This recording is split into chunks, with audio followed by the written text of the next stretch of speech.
Now, you have an overzealous attorney general, and it sets a terrible precedent, frankly, for anyone, likely in a blue state, because the Republicans would never do this. But for anyone who's doing business, they can say, you know what, you didn't donate enough to my campaign, or you're not supportive of our policies. We're just going to go sue you, and we can say whatever we want, and it won't matter in a court of law. And it basically comes down to racketeering and extortion ring sanctioned by the New York State government. It's a scary place that we're in as a country, Charlie.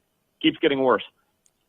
They want to strip you of your company. I mean, and it's unbelievable. Even like remotely suggest fraud. Have they not been in Trump Tower? Have they not been in these properties that you guys own and manage? And I mean, this is literally what they would call proof of dictatorship in Russia. Or if we just remember another example, when Mohammed bin Salman, the crown prince of Saudi Arabia, just started taking people's property away. Like, yeah, that's just what we do. You know, it's just kind of, I'm in charge, you aren't.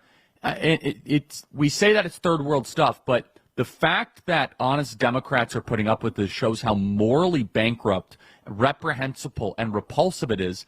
And Don, also, just yesterday in Arizona, there was an entrepreneur. He said, I've just closed down my business. I'm done. I'm getting out. I said, why? He said, well, there's many reasons. He said, but honestly, as I was packing up the U-Haul truck to drive across the country to Arizona, and I was listening on the radio about the Trump fraud case, I had a peace of mind because they could come after my business too. Don, riff on that. They're going to destroy the economic business climate in New York if they haven't already. Oh, yeah. No, I mean, listen, any real estate developer, right? You know, Letitia James is supposed to know more. The person who thinks Mar-a-Lago is worth $18 million knows more about real estate than Donald Trump. And by the way, she can selectively decide this. There was actually, Charlie, an interesting article. I think it was Philip Hamburger in I guess it was the Wall Street Journal yesterday, who's a Columbia professor. So let's just say probably not a Trump fan, but just talking about the overall implications of what this means, the level of corruption it could create, and frankly incentivize other overzealous attorney generals just to go after people who may not support them or may not write campaign checks. You could go after any company, any transaction. Now, you got to remember, in this transaction, the people that are the supposed victims are the banks who made hundreds of millions of dollars, who were paid back in full, where a payment wasn't missed, where their own witnesses are saying, no, we did our own due diligence. This is fine. Like, what are you talking about?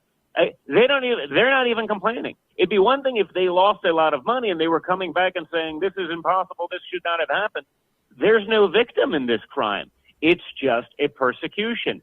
And again, because of a place like New York, hey, if Trump's not popular, you know what? It's fine. We can let him do this thing. And, so what? They want to fine him a couple $100 million. Like, that's fine. We'll put it in the coffers to use for, trans surgeries or whatever the hell New York is funding these days. Maybe migrants, because they won't take care of actual New Yorkers or American citizens. They got to do something like this.